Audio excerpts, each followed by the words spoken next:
Alors, le Saint de Dieu, c'est un peu une provocation. Vous savez,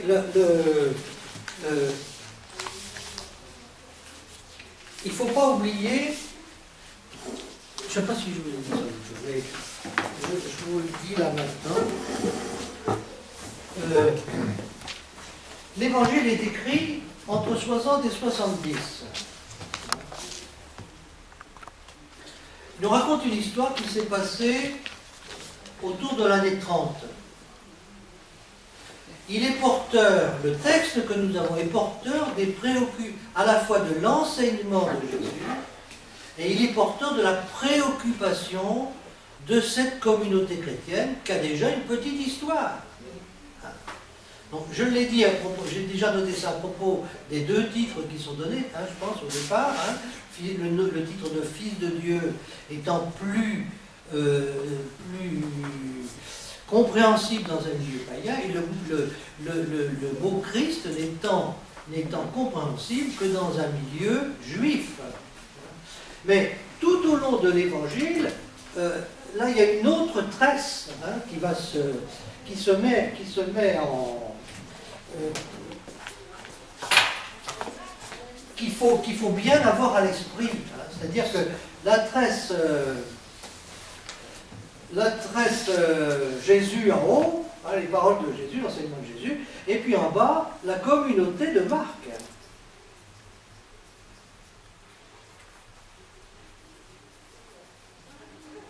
Cette communauté de Marc, elle a déjà l'expérience, qu'il y a des gens qui viennent dans la communauté, qui sont prêts à proclamer leur foi, et qui n'ont pas fait le parcours, qui ne savent pas qui est Jésus. Et qui récitent Dieu, Jésus, etc., le Fils de Dieu, etc. Et le responsable de la communauté, il se prend la tête entre les mains. Est-ce que c'est ça que Jésus veut? Rassembler des gens qui sont capables de dire tout et n'importe quoi, de faire la plus grande profession de foi, et qui se comportent sans aucune idée de ce que c'est qu'un comportement évangélique. Ce ne sont pas ceux qui disent Seigneur, Seigneur, qui entreront dans le royaume des cieux. Je crois que cette préoccupation de Marc, elle est à un troisième niveau de réponse à la question du secret messianique. C'est que, c'est ça qu'il faut entendre. Même les démons peuvent dire que Jésus est le Saint de Dieu et le Fils de Dieu, etc. Mais c'est pas ça être chrétien. C'est autre chose. Est-ce que vous comprenez? Et tout au long, c'est ça. Alors bien sûr, une autre niveau de lecture, c'est de dire il y a tellement d'ambiguïté dans l'attente messianique au temps de Jésus de la part des gens que Jésus ne veut pas ce titre. Il va l'accepter jusqu'à la fin. Vous comprenez un peu? On n'a pas le temps de faire ce travail, mais vous voyez qu'avec la discussion qu'on a eue au départ, on a 5 lignes d'interprétation qui se dessinent à propos de ce refus de Jésus. Alors, il y a des moments, par exemple, où les deux lignes, alors ça se tresse comme ça, puis il y a des moments où les deux lignes, elles se séparent pour un petit moment. Par exemple, un peu plus loin, vous allez lire ça, on va voir la parabole de l'ivraie. Jésus qui raconte la parabole. Et puis, après, on va voir pas l'ivraie, la semence. Et ensuite, vous allez avoir l'interprétation de la parabole. La semence expliquée par qui? Par Jésus ou expliquée par la communauté de Marc? Par Marc. Vous comprenez ce que je veux dire? Jésus a certainement raconté la parabole. Est-ce qu'il a raconté l'interprétation telle que nous l'avons après? C'est très probablement l'interprétation qu'on donnait à la réunion liturgique du temps de Marc. Est-ce que vous comprenez ce que je veux dire? Et on va voir la même chose à propos de la multiplication des pains. On va avoir 2 multiplications des pains. Parce que, je ne vais pas anticiper, on expliquera pourquoi, mais on le comprend si on a bien compris cette histoire. D'accord? Fils de l'homme. Alors, le saint, la question du saint. Le démon ne pouvait pas faire mieux. Parce que la sainteté, c'est dans le peuple juif le concept qui caractérise Dieu lui-même. Vous ne pouvez pas faire plus. Dans l'interprétation, tu es le Saint de Dieu, hein, c'est ça. Dans l'évangile, il n'y a un seul autre endroit où quelqu'un dit tu es le Saint de Dieu, c'est dans l'évangile de Jean, dans la profession de foi de Pierre, au lieu de dire tu es le Christ, il dit tu es le Saint de Dieu. Et Pierre, il sait un peu ce qu'il dit quand il dit ça. Un peu. Le démon, il peut dire ça devant la puissance que Jésus déploie. Est-ce que, devant la puissance que Jésus déploie et que les gens peuvent mettre en relation avec la divinité, est-ce que ça apporte quelque chose sur la compréhension chrétienne de ce qu'est Dieu? C'est aussi pourquoi Jésus est dans la réticence. Parce que l'image de Dieu qu'il va peu à peu, qui va s'élaborer à travers son enseignement et son comportement, ça ne va pas être l'image d'un Dieu tout-puissant, ça va être l'image d'un Dieu faible. Oui.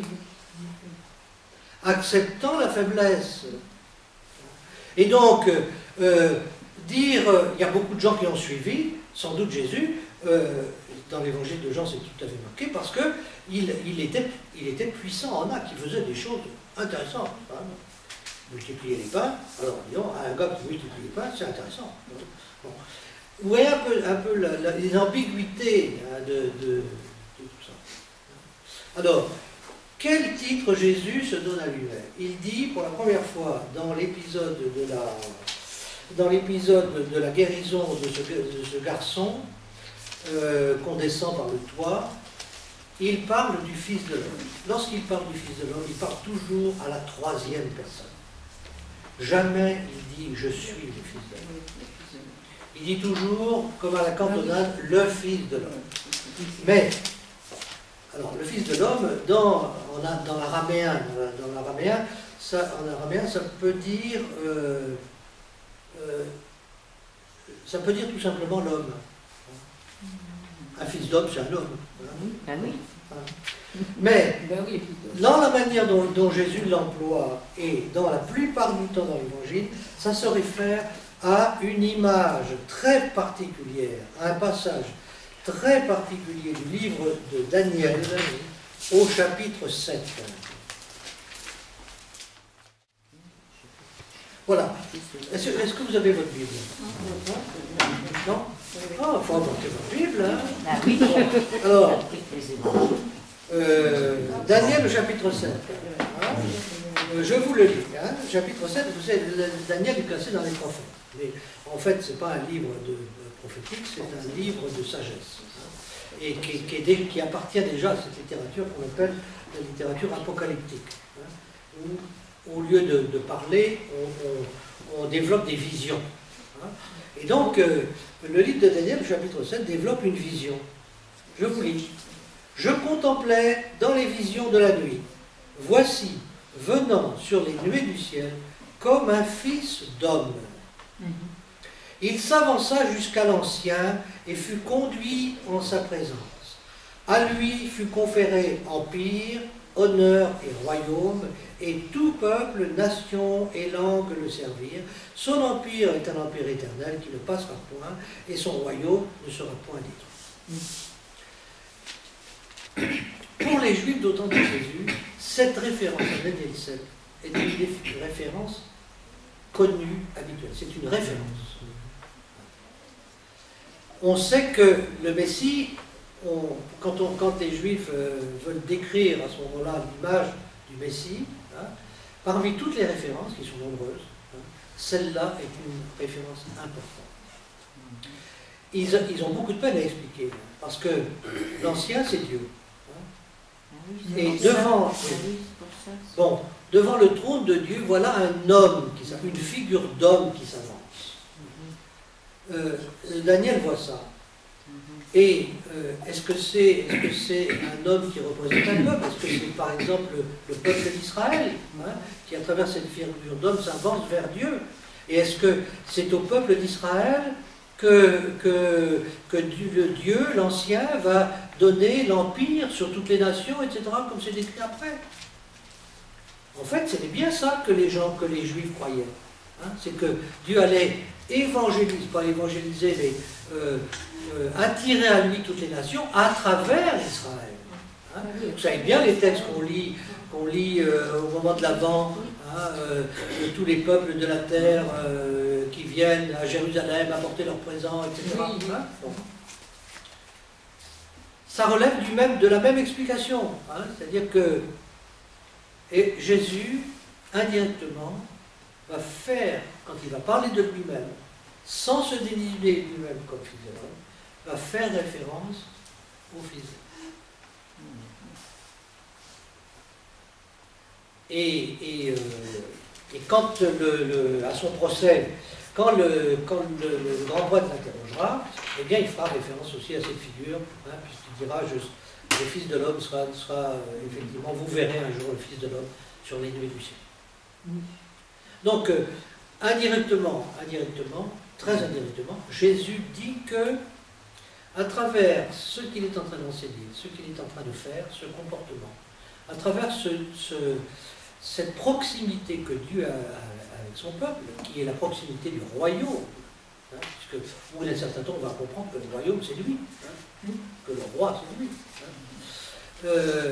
C'est Dieu qui est en train d'apporter le salut.